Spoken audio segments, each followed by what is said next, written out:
Queremos escuchar voz de Dios y no de hombre. Y para eso queremos pedir a nuestro Señor que venga ahora y se acerque a través de su palabra. Vamos a orar. Señor, ciertamente es maravillosa tu gracia, sorprendente. Si no fuera por ti, ¿qué sería de nosotros? Si mirares a nuestros pecados, ¿quién podría estar en pie? Sin embargo, en el nombre de Jesús, a través de su vida y su muerte, nosotros nos acercamos a ti en confianza por tu Espíritu para tener comunión, interacción contigo, el Dios Altísimo. Majestuoso eres y bondadoso. Y nos postramos ante ti reconociendo tu majestad ahora al escuchar tu palabra. Ven y háblanos. Anima nuestros corazones, enfrenta nuestras vidas con la bendita palabra de verdad. En el nombre de Jesús te lo pedimos. Amén.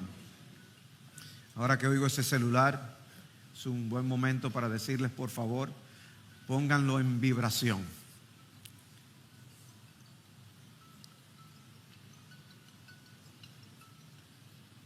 Gracias. A veces nos encontramos con edificios a medio construir. Las razones para eso pueden ser varias.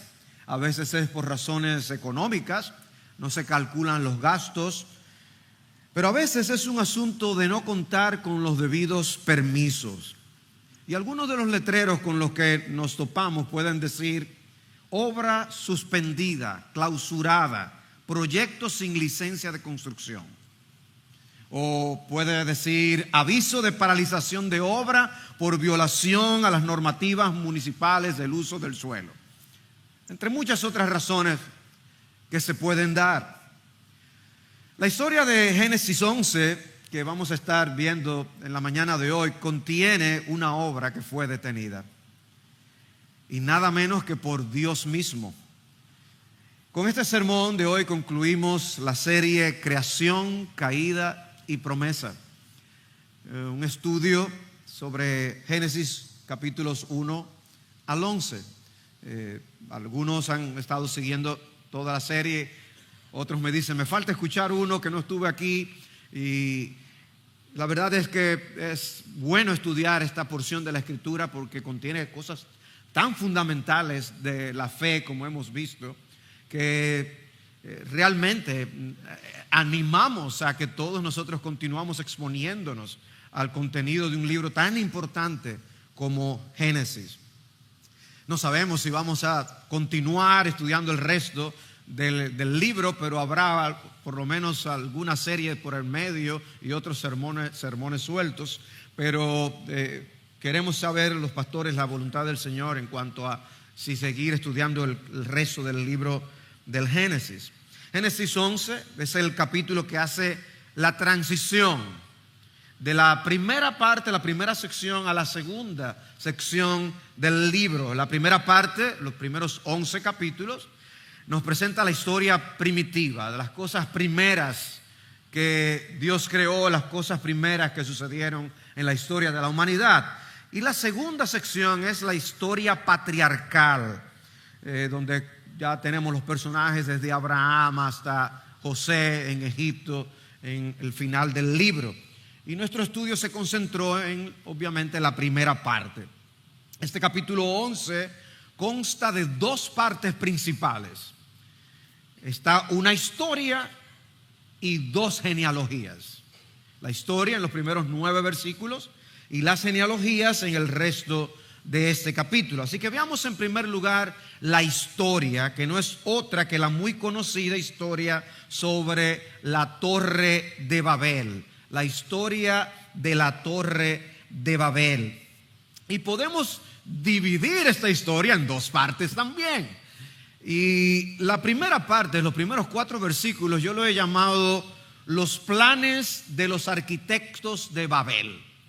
Los planes de los arquitectos de Babel. Y dice el versículo 1: toda la tierra hablaba la misma lengua y las mismas palabras.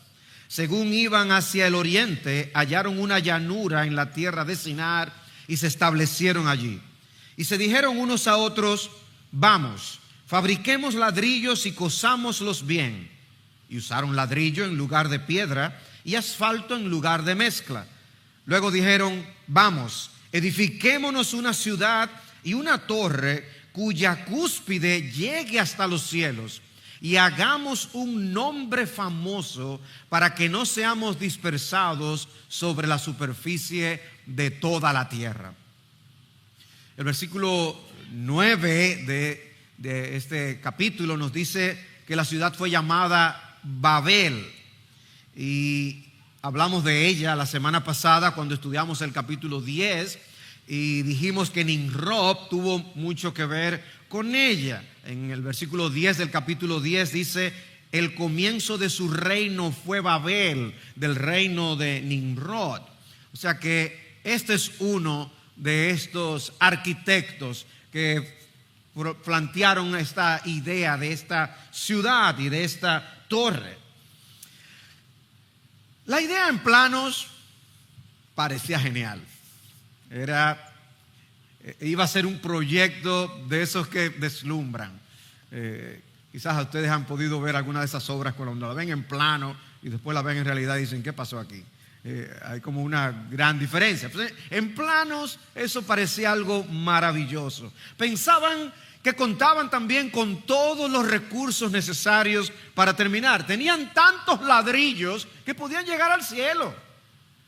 Para ellos el Burj Khalifa de Dubái, iban ahí más o menos. Ellos pensaban que realmente tenían todo por delante a su favor. Dice el versículo 3: y se dijeron unos a otros: vamos, fabriquemos ladrillos. Ladrillos y ladrillos y ladrillos. Y obviamente nosotros podemos ver aquí elementos que conectan a la línea de Caín con esta línea de Nimrod. Son representantes. Nosotros no estamos en contra de la tecnología y de los avances, pero Génesis tiene una manera particular de hacernos ver cómo la genealogía de la serpiente, los descendientes de la serpiente, tienen un alto interés en el avance, en el progreso. Y esa palabra progreso se ha mantenido de moda por muchos años y muchas veces tiene por detrás cosas que son anti Dios. Pues eso no es diferente en esto. Vemos esa relación que hay entre lo que vimos en Génesis 4 de los descendientes de Caín con lo que pudimos ver en Génesis 10 y aquí en Génesis 11.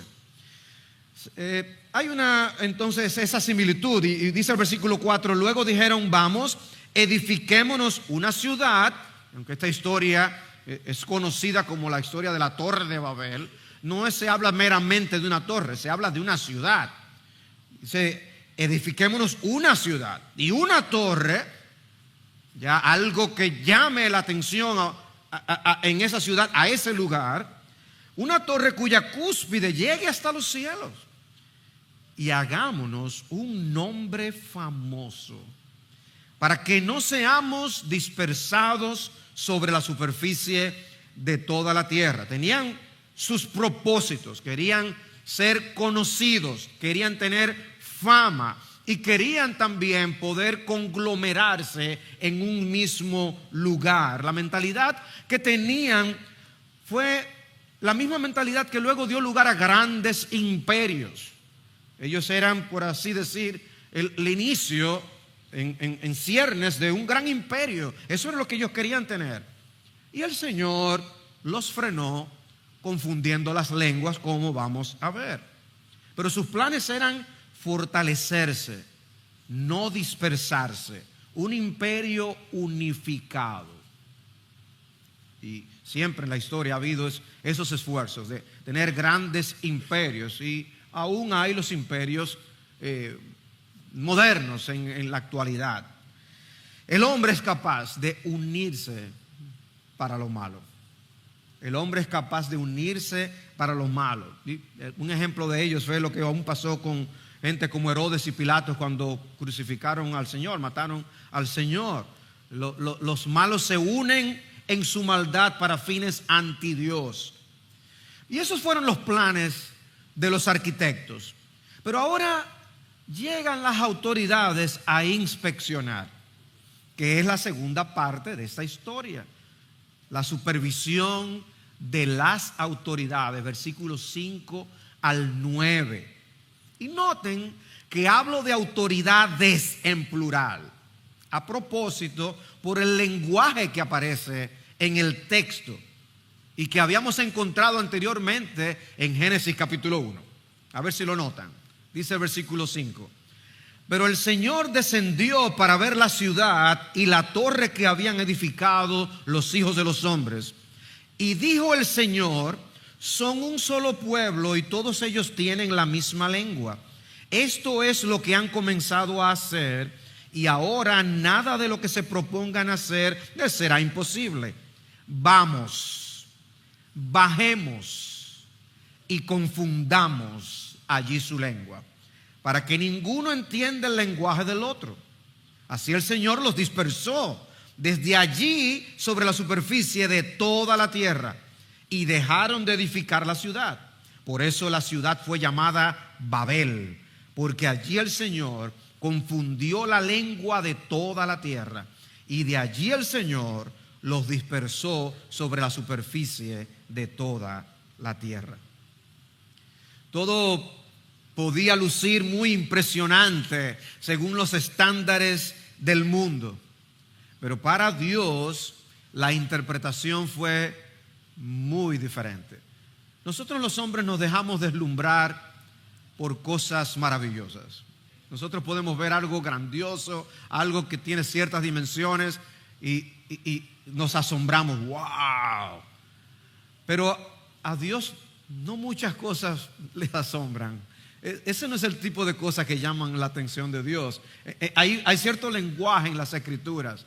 Cuando, por ejemplo, cuando Él dice: yo miraré a aquel que, Dios está diciendo: yo me fijo en otra cosa diferente a lo que el hombre se fija.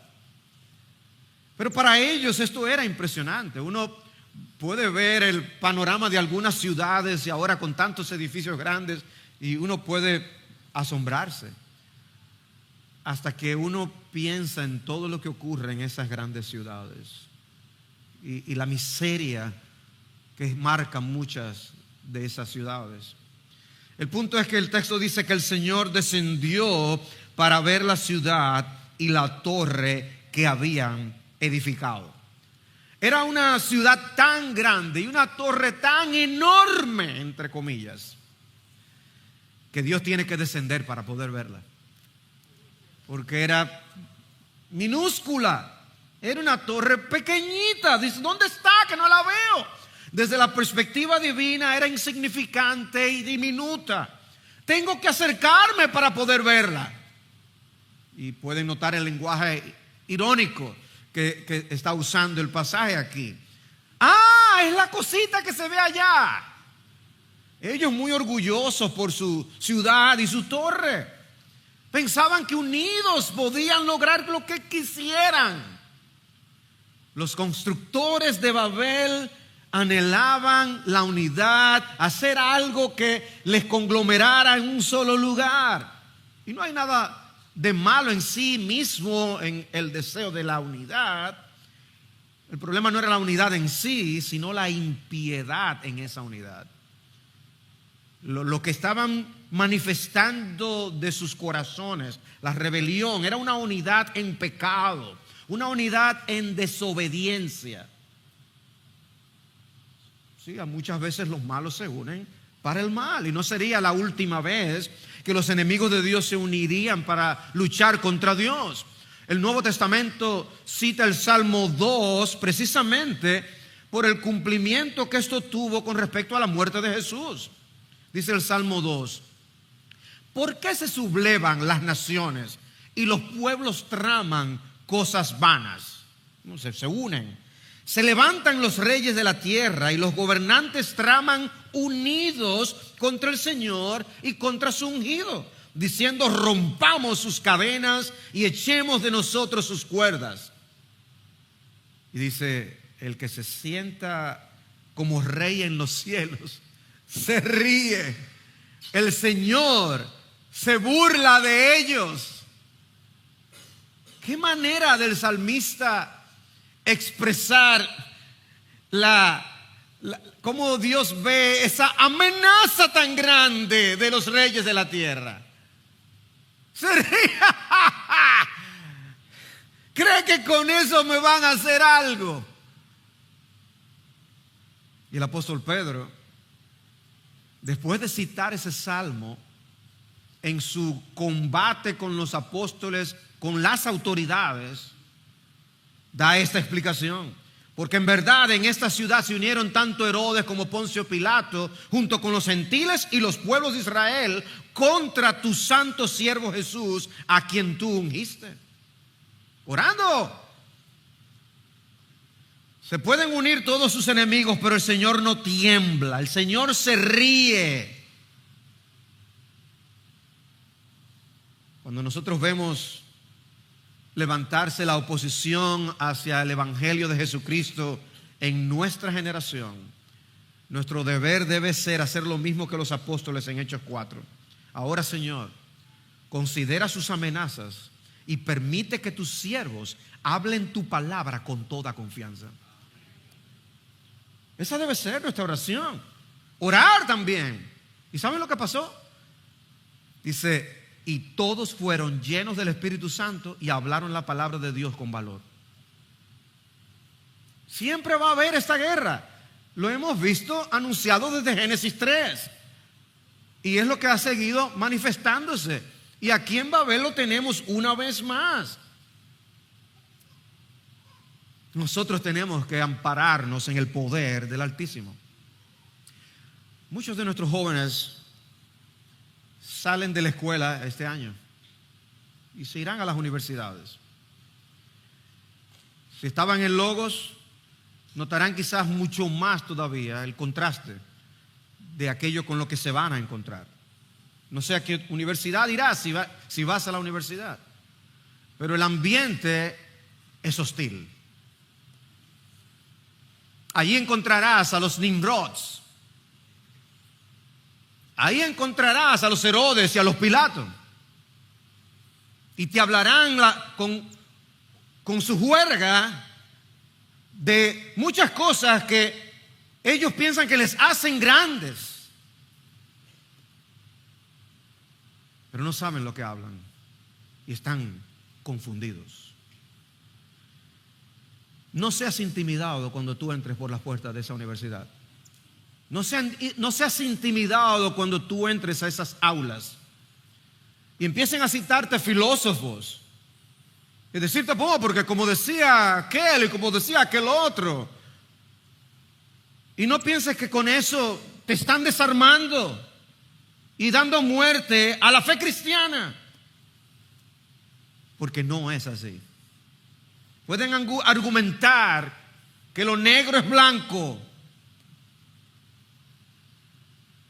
Puedes quizás meterte en el mundo de los empleos, buscar trabajo y llegar a compañías que tienen ciertos ambientes hostiles al Evangelio también, donde hablar de que tú eres creyente también es algo que cae mal. Y pueden intimidarnos, tratar de intimidarnos, hacernos sentir gente pequeña, anticuados, atrasados, mente estrecha, tontos y obsoletos. Y debemos recordar que nuestro Dios se ríe desde los cielos y que para Él no existe la intimidación. Y nosotros tenemos que ampararnos en Él. Así como Dios, yo no puedo ni distinguir dónde es que tú dices que están. No los veo. No los veas tan grandes, porque no lo son. Son pequeños, como nada. Son como saltamontes, como dice el profeta Isaías. Son insectos en cuanto a grandeza. Y tenemos que recordar cuál era la perspectiva que Dios tenía de Babel. ¿Cómo veía Dios a Babel para nosotros entonces cumplir la misión de Dios aquí en la tierra? Y tú tienes una misión que cumplir, donde quiera que te encuentres. Pero cuando dice el texto que Dios se ríe, no confundamos la risa de Dios. La risa de Dios es más del tipo, el que ríe último ríe mejor. Porque la risa de Dios pronto va seguida de juicio. Dice el versículo 7, vamos, bajemos y confundamos allí su lengua para que ninguno entienda el lenguaje del otro. Así el Señor los dispersó desde allí sobre la superficie de toda la tierra y dejaron de edificar la ciudad. El Señor hizo dos cosas. Él confundió sus lenguas y los dispersó sobre la superficie de toda la tierra. Eso lo hizo el Señor, dice el texto. Me hubiera encantado leer más detalles. ¿Cómo pasó todo esto? ¿Ustedes se imaginan algunos diálogos? Cuando el Señor confunde las lenguas. Pero yo te entendí hasta ahora. ¿Y qué fue lo que pasó? Y ahora no entiende ni media palabra de lo que el otro está diciendo. No les costó hacer otra cosa que dividirse y separarse según el idioma de cada uno. ¿Tú me entiendes? Y se reunieron en grupos.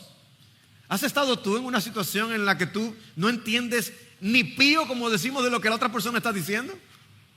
¿Y qué es lo que está hablando? ¿En qué idioma es? Y así dejaron de edificar la ciudad. El Señor detuvo esa obra. El Señor le puso el letrero, obra clausurada. Esa era su gloria y Dios detuvo la obra. El texto, cuando dice que el Señor descendió para ver, dice a ver la ciudad y la torre que habían edificado. No quiere decir que ya era una obra concluida y terminada con todo. No, porque luego el texto dice que dejaron de edificar la ciudad. Ciertamente se quedó inconcluso. Uno se pregunta, ¿cuál era el pecado realmente? ¿Cuál era el pecado de estos hombres? Bueno, por un lado, idolatría. Este tipo de obras de edificación babilónica llegó a ser usado para cultos idolátricos. Entre ellos la adoración a la luna y otras cosas más. Algunos piensan que el nombre Babel hacía referencia a la puerta del cielo, la puerta de los dioses. ¿Era acaso un observatorio para los astros?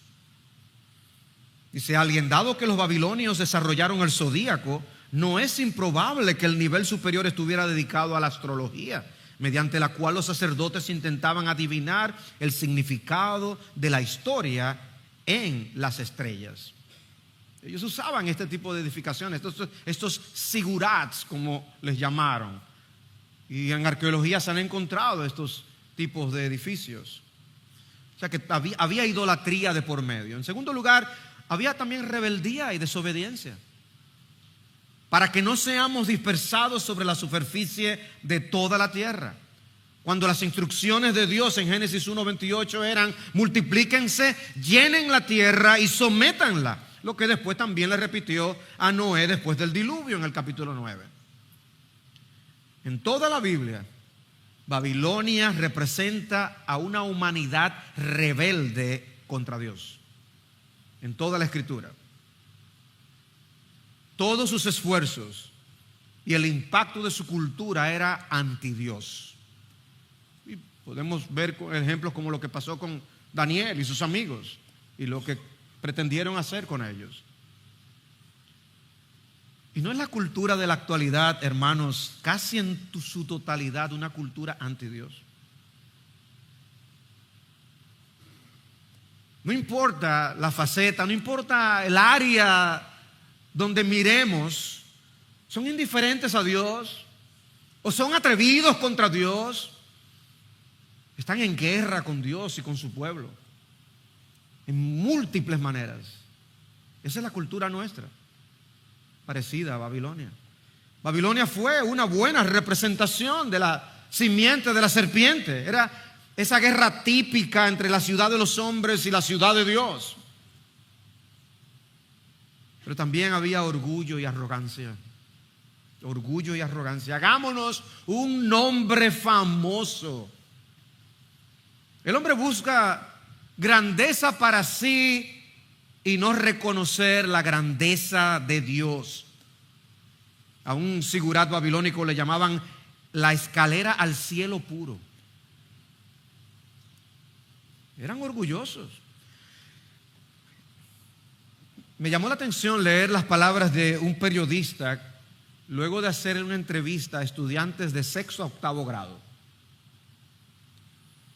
Y hablando de la fama y del deseo de ser famosos, él decía: las niñas, por un margen de 2-1, preferían ser famosas más que bellas, y preferirían ser asistentes personales de una celebridad que senadoras de los Estados Unidos.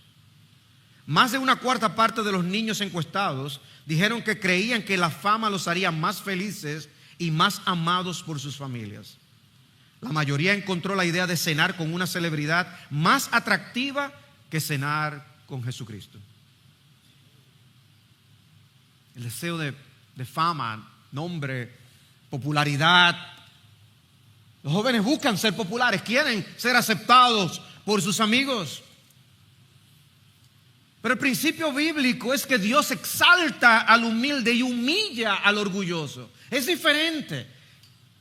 Es interesante que inmediatamente después de esta historia tenemos la genealogía de Sem. Sem significa nombre. Fue alguien que tuvo la bendición de Dios, lo estudiamos ya. Escogido para que de él viniera Abraham y a través de Abraham viniera el Mesías. Pero no solo eso, sino que en unos pocos versículos más adelante, en el capítulo 12, Dios le promete a Abraham lo que Babel tanto anhelaba, un gran nombre. Dice: haré de ti una nación grande y te bendeciré, engrandeceré tu nombre. Si no lo buscas, Dios te lo da. Pero hay una tergiversación de valores. Ellos no querían esperar a que Dios fuera quien los engrandeciera. Ellos querían hacerse ellos su propio nombre. ¿Andas tú detrás de un gran nombre? Puede que tengas una vida impresionante, pero ¿se ve a Dios en ella? Otros te respetan por lo que has llegado a hacer, lo que has logrado. Pero ¿has hecho a Dios famoso? ¿A Cristo famoso? ¿O no hay espacio en tu vida para Dios? La Escritura, como decía, dice que al altivo mira de lejos. Querían una torre cuya cúspide llegue hasta los cielos. Querían usurpar el trono de Dios. Querían independizarse de Dios, tratarlo como si no fuera necesario. Debió ser una ciudad impresionante. La torre, si es como se ve ahora, eso va a quedar. ¿Cuál era el problema? El único problemita, que no tenía a Dios. No había Dios por parte. En realidad era anti Dios. Y es como si se estuviera replicando lo que pasó con Adán y Eva. Ese anhelo de grandeza, independencia, de querer ser como Dios, se estaba volviendo a ver con otras dimensiones. Por eso le pedí al pastor Marcos que leyera Isaías 14, que no está hablando de Satanás, por cierto, está hablando de Babilonia. Tú dijiste en tu corazón: subiré al cielo, por encima de las estrellas de Dios levantaré mi trono y me sentaré en el monte de la asamblea en el extremo norte. Subiré sobre las alturas de las nubes, me haré semejante al Altísimo. Es un aire, es un espíritu, es un corazón babilónico. Y lo vemos en Daniel capítulo 4 con Nabucodonosor. Dice Daniel 4:30: ¿no es esta la gran Babilonia que yo he edificado como residencia real con la fuerza de mi poder y para gloria de mi majestad? Dice que aún estaba la palabra en la boca del rey cuando una voz vino del cielo: Rey Nabucodonosor, a ti se te declara, el reino te ha sido quitado y serás echado de entre los hombres, y tu morada estará con las bestias del campo. Y Dios lo puso a comer hierba, dice, hasta que reconozca que el Altísimo domina sobre el reino de los hombres y que lo da a quien le place. ¿Quién es el verdadero emperador?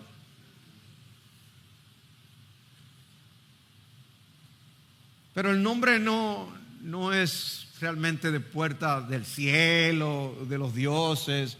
El nombre es el que dice Génesis 11:9. Por eso la ciudad fue llamada Babel, porque allí el Señor confundió la lengua de toda la tierra. Y de allí el Señor los dispersó sobre la superficie de toda la tierra. Ellos planeaban una torre tan grande que llegara hasta el cielo, pero el resultado era tan insignificante que Dios tuvo que bajar para verla. Ellos dijeron: ¡vamos! Y Dios dijo: ¡vamos, sí! Pero a destruirlos. ¿Y cuál de los dos prevaleció? El resto es historia, como dicen, ¿no? Y hermanos, con cualquier actitud anti Dios, lo único que ocurre es que los hombres se hacen daño a sí mismos.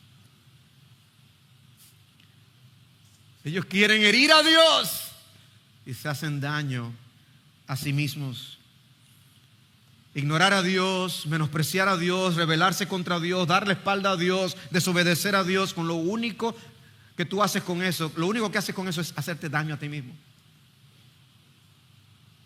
No juegues con Dios. El hombre se propone hacer cosas, pero en última instancia es Dios quien dispone. Ellos se edifican para no ser dispersados y Dios termina dispersándolos de todas formas. Pudieron hacerlo a las buenas. ¿Por qué no hacerlo a las buenas? ¿Por qué ser obstinados con Dios y rebelarnos contra su palabra? Por eso Santiago dice en Santiago 4:13: ustedes que dicen hoy, mañana iremos y haremos tal cosa y pasaremos un año, haremos un negocio, tendremos ganancia. Dice: sin embargo, ustedes no saben cómo será su vida mañana. Solo son un vapor que aparece por un poco de tiempo y luego se desvanece. Más bien, debieran decir: si el Señor quiere, viviremos y haremos esto o aquello. ¿Y saben cómo Dios lo llama? Dice: esto es ahora, es arrogancia. Toda jactancia semejante es mala. Eso es arrogancia. Buscaron renombre, fama y terminaron cometiendo infamia. Por eso la infame torre de Babel. Quisieron hacerse famosos y terminaron convirtiéndose en un hazmerreír. Recordados no por lo que lograron, sino por lo que no pudieron terminar. Y como les decía, esa actitud no terminó con ellos. Ese corazón babilónico se sigue replicando. Oh, cómo has caído del cielo, lucero de la mañana, hijo de la aurora. Has sido derribado por tierra. Dios venció. Y hermanos, esto es algo que se ha repetido vez tras vez. Repasa la historia y mira lo que ha ocurrido con los grandes imperios. Han surgido y han caído. Dios los dispersa. Se levantan los enemigos, sea el imperio egipcio, sea el imperio asirio, sea el imperio babilónico, el medo-persa, el griego, sea el que sea, Dios los dispersa. Sean ideologías anti Dios, cosas que se pusieron en boga por un tiempo, ya no son nada populares. Ideas que ya ni se mencionan, porque Dios los dispersa. Y aún aquellos que estaban leyendo esto, los israelitas en el desierto, podían recordar al gran faraón siendo derrotado por Dios y tuvo que dejarlos ir. Así que si tú te opones a Dios, ¿crees que te irá bien? Piénsalo 2 veces o 1,000,000 de veces. Pero este capítulo no solo tiene esta historia. Este capítulo también tiene 2 genealogías. 2 genealogías. El capítulo nos presenta ahora la genealogía de Sem y la genealogía de Taré, acerca de la familia de Abraham. La genealogía de Sem está en los versículos 10 en adelante. Puedo leer algunos versículos. Dice el versículo 10: estas son las generaciones de Sem. ¿Recuerdan esa frase popular de Génesis? Estas son las generaciones de, aquí otra, de Sem. Sem tenía 100 años y el padre de Arfaxad, 2 años después del diluvio. Y vivió Sem 500 años después de haber engendrado a Arfaxad y tuvo otros hijos e hijas. Dice el versículo 15: y vivió Sala 403 años después de haber engendrado a Eber y tuvo otros hijos e hijas. Eber vivió 34 años y fue padre de Peleg. Peleg fue el que se mencionó en el capítulo 10 relacionado al momento de la dispersión. Por eso importante el personaje. Y dice, y vivió Eber 430 años después de haber engendrado a Peleg. Versículo 24: Nacor vivió 29 años y fue padre de Taré. Y vivió Nacor 119 años después de haber engendrado a Taré y tuvo otros hijos e hijas. Taré vivió 70 años y fue padre de Abraham, de Nacor y de Harán. Observen que el texto ahí menciona a 2 Nacor. Está Nacor, el papá de Taré, y está Nacor, el hijo de Taré.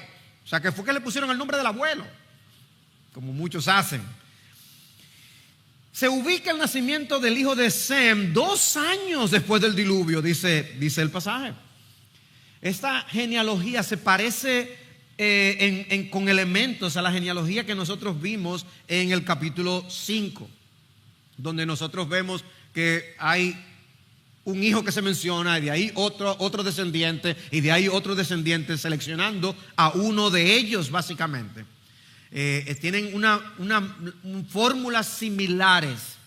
Ambas genealogías consisten en 10 individuos y vienen a ser la transición en la narración de Adán a Noé para llevarnos al diluvio, de Noé o los hijos de Noé a Taré o el papá de Abraham para llevarnos a la vida de los patriarcas.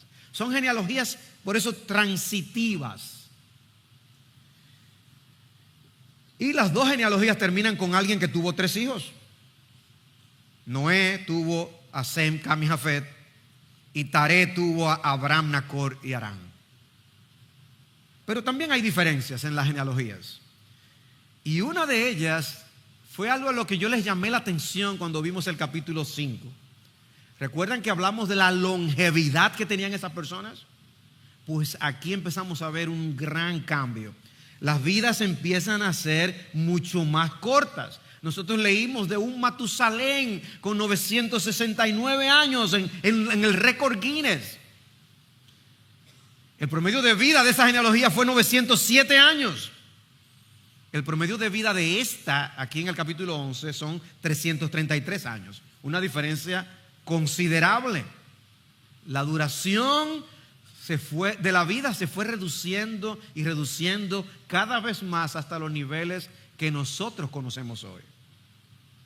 Pero otra diferencia es que Génesis nos permitió ver algo de las consecuencias de la desobediencia de Adán y Eva, cuando la genealogía siempre terminaba diciendo y murió, y murió, y murió. Aquí no se hace este énfasis porque quiere que pongamos el énfasis en otra cosa, y es en la promesa que viene por medio de Abraham. Comienza con Sem, que recibió la bendición de Dios, y termina con Abraham, que está a punto de recibirla en el capítulo 12. Luego tenemos la genealogía de Taré, y es una genealogía algo diferente. Y esta sí quiero leerla, versículo 27. Estas son las generaciones de Taré. Taré fue padre de Abraham, de Nacor y de Harán. Harán fue padre de Lot. Harán murió en presencia de su padre Taré en la tierra de su nacimiento, en Ur de los Caldeos. Y Abraham y Nacor tomaron para sí mujeres. El nombre de la mujer de Abraham era Sarai, y el nombre de la mujer de Nacor, Milca, hija de Harán, padre de Milca y de Isca. Pero Sarai era estéril, no tenía hijo. Y Taré tomó a Abraham su hijo, a su nieto Lot, hijo de Harán, y a Sarai su nuera, mujer de su hijo Abraham. Salieron juntos de Ur de los Caldeos en dirección a la tierra de Canaán. Llegaron hasta Harán y se establecieron allí. Los días de Taré fueron 205 años y murió Taré en Harán. Aquí vuelve y se utiliza la frase, estas son las generaciones de. Y esta es la sexta vez que aparece esa frase en el libro y comienza una nueva sección de Génesis que termina en el capítulo 25, versículo 11, porque es la sección que nos habla de la vida de Abraham. Luego entonces, a partir de Génesis 25, 12, están las generaciones de Ismael, y a partir de Génesis 25, 19, las generaciones de Isaac. Es una sección que cubre la vida de Abraham. Y la información que encontramos aquí es preparatoria para lo que encontramos sobre Abraham y su familia en el resto del libro. Aquí están los datos familiares. Si nosotros queremos conocer qué pasó con Abraham, esta genealogía es importante. Contextualiza lo que pasa desde Génesis 12 en adelante. La genealogía de Sem anterior solo se concentra en la línea por la que viene Abraham. Y solo se menciona al hijo específico por el que viene Abraham. Pero aquí nosotros encontramos más información, aún de otros hijos de Taré. Por eso la mención de Nacor y de Harán. Cuando retoma la genealogía de Taré, vuelve a mencionar a todos sus hijos, porque Moisés quiere que conozcamos a la familia. Es una información corta, menos versículos, pero muy rica. Cuando uno lee, por ejemplo, en Génesis 12:4, que Lot se fue con Abraham. Si tú no tuvieras Génesis 11, tú dices, ¿y quién fue Lot? Bueno, nos ubica quién fue Lot. La genealogía de Taré nos lo dice, que era sobrino de Abraham, hijo de su hermano Harán. En el versículo 28 tenemos dos cosas: la muerte de Harán, el hermano de Abraham, el papá de Lot, lo que provoca que Taré se haga cargo de su nieto. Y también tenemos aquí el lugar de origen de la familia de Abraham, que es interesante: Ur de los Caldeos. Ur de los Caldeos, el lugar donde se han gestado todos estos problemas ante Dios. De allí es que Dios saca a Abraham. Es a propósito que este libro está sacando estas informaciones. En el capítulo 15, versículo 7, dice Dios a Abraham: te saqué de Ur de los Caldeos para darte esta tierra para que la poseas. De forma que los orígenes de Abraham son paganos.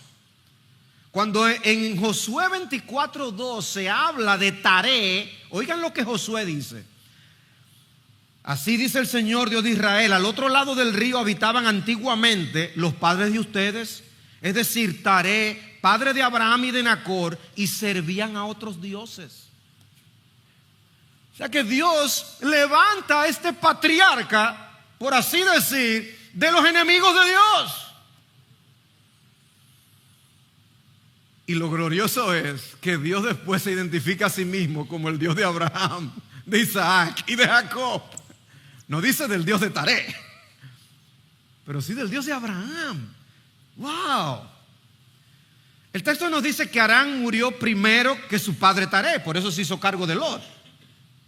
Y dice el versículo 29, Génesis 11:29, Abraham y Nacor tomaron para sí mujeres. El nombre de la mujer de Abraham era Sarai, y el nombre de la mujer de Nacor, Milca, hija de Harán, padre de Milca y de Isca. O sea que Abraham y Nacor se casan. Y Moisés nos introduce a Sarai o a Sara. Pero también deja saber de Nacor, que se casa con Milca. ¿Y cuándo nos volvemos a topar con Nacor? En el capítulo 22 de Génesis, donde se nos cuenta que a Abraham le llegó la noticia de que su hermano Nacor había tenido hijos. Dice, después de esta cosa le dieron la noticia a Abraham diciendo: Milca también le ha dado hijos a tu hermano Nacor. Y se mencionan los nombres de los hijos que tuvo con Milca, y llega hasta Betuel. Y aclara, y Betuel fue el padre de Rebeca. ¡Ah! Ven, esta sección está ayudándonos a hacer conexiones. Porque ustedes recordarán cuando Abraham envió a su siervo Eliezer a buscar esposa para Isaac. ¿Recuerdan? Dice Génesis 24:3: y te haré jurar por el Señor, Dios de los cielos y Dios de la tierra, que no tomarás mujer para mi hijo de las hijas de los cananeos, entre los cuales yo habito, sino que irás a mi tierra y a mis parientes y tomarás mujer para mi hijo Isaac. Y la historia de lo que pasó con Eliezer es maravillosa. De verdad, es una historia impresionante. Dice en Génesis 24:10 que el siervo tomó 10 camellos de entre los camellos de su señor, partió con toda esa clase de bienes y se levantó y fue a Mesopotamia, a la ciudad de Nacor. ¡Wow! Y dice: el siervo hizo que se arrodillaran los camellos fuera de la ciudad, junto al pozo de agua, al atardecer, a la hora en que las mujeres salen por agua, y dijo: Señor, Dios de mi señor Abraham, te ruego que me des éxito hoy y que tengas misericordia de mi señor Abraham. Yo estoy de pie aquí junto a la fuente de agua y las hijas de los hombres de la ciudad salen para sacar agua. Que sea la joven a quien yo diga: por favor, baje su cántaro para que yo beba, y que responda: beba, y también daré de beber a sus camellos, la que tú has designado para tu siervo Isaac. Oigan eso.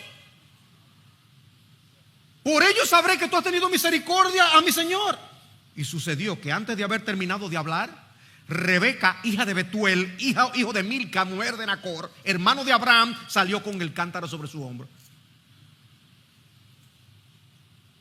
Sencillamente impresionante.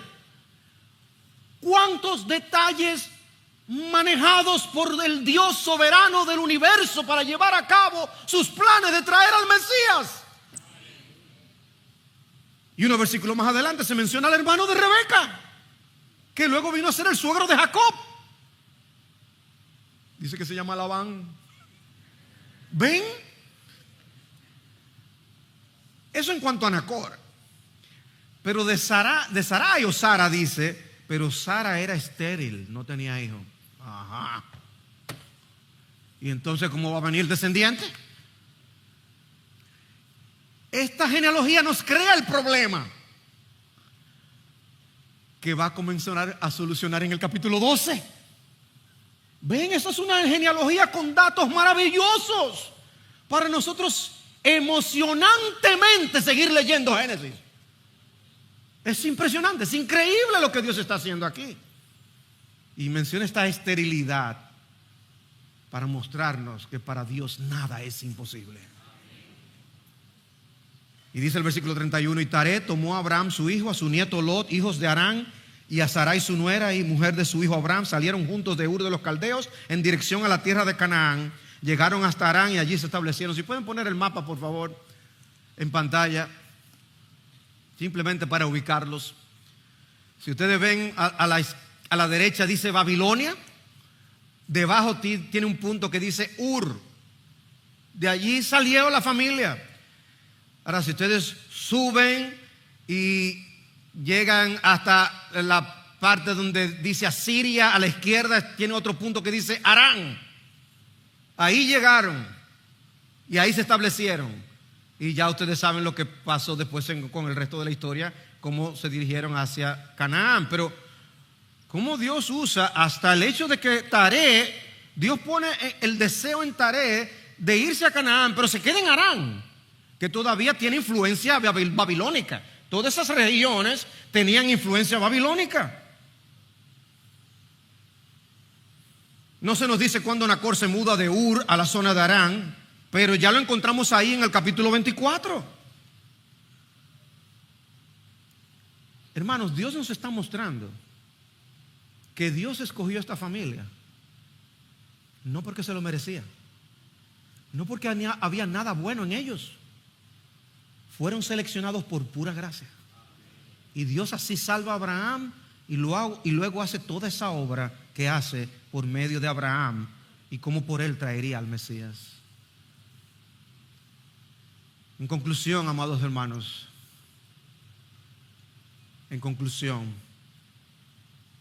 hermanos, todos venimos con corazones babilónicos. Todos venimos de fábrica con corazones babilónicos. Y este capítulo hace evidente que la humanidad postdiluviana no era tan diferente a la humanidad prediluviana. Porque todos somos criaturas caídas con necesidad de un trasplante espiritual del corazón.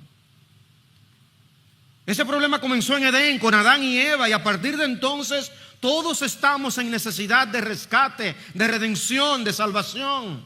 Nadie escapa a esa necesidad. Si tú te dices a ti mismo que tú no eres tan malo, que tú eres más bueno que malo, o que tú haces muchas cosas buenas, te estás engañando a ti mismo. Porque recuerda que la evaluación que importa es la que Dios hace. Él es el que pone el letrero de clausurado a la obra. ¿Saben a qué Cristo comparó la salvación? A una construcción. Dice en Mateo 7:24: cualquiera que oye estas palabras mías y las pone en práctica será semejante a un hombre sabio que edificó su casa sobre la roca. Y cayó la lluvia y vinieron los torrentes, soplaron los vientos y azotaron aquella casa, pero no se cayó, porque había sido fundada sobre la roca. Todo el que oye estas palabras mías y no las pone en práctica será semejante a un hombre insensato que edificó su casa sobre la arena.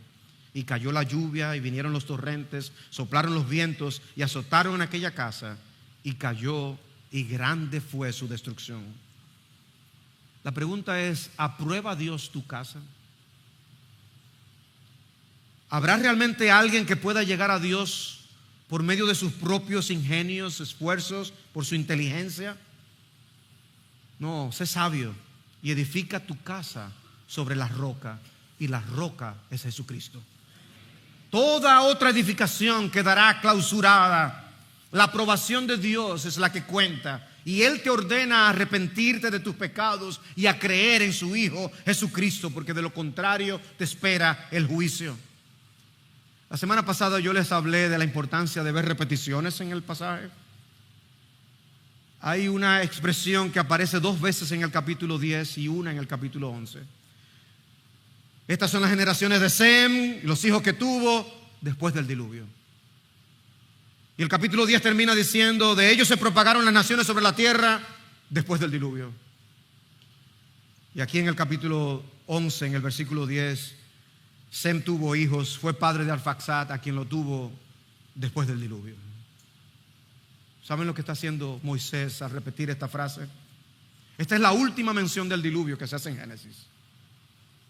Pero esta frase nos está diciendo, por un lado, no te olvides del juicio de Dios. No te olvides del juicio de Dios. No te olvides que Dios no juega con el pecado. No te olvides que tarde o temprano nos veremos con Él y le daremos cuenta a Él.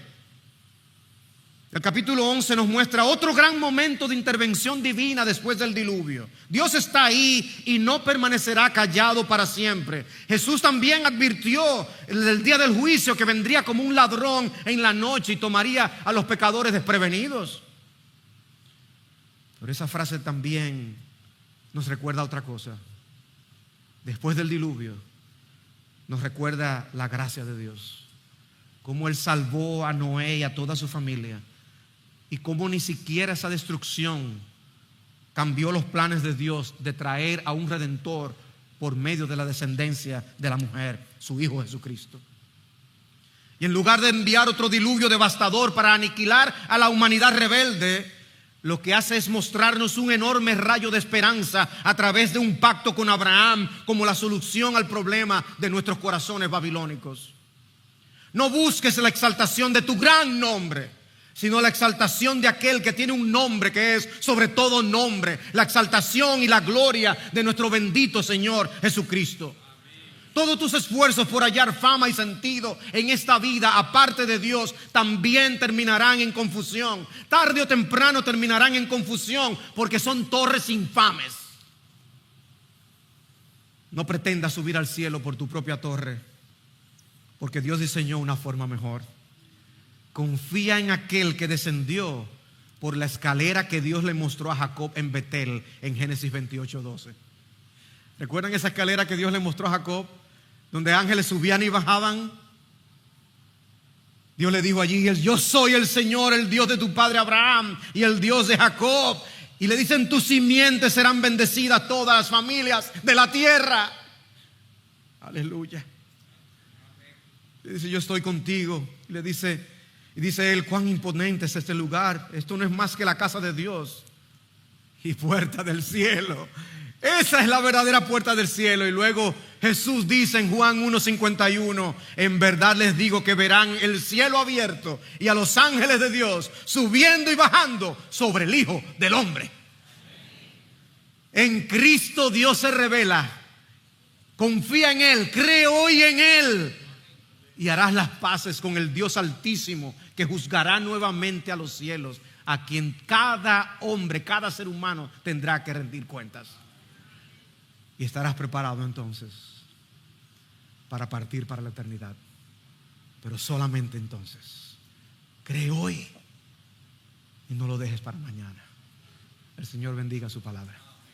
Señor, te damos gracias por tu palabra. Te glorificamos, te exaltamos, oh Dios. Te damos gracias por tu gran misericordia de mostrarnos un plan de salvación.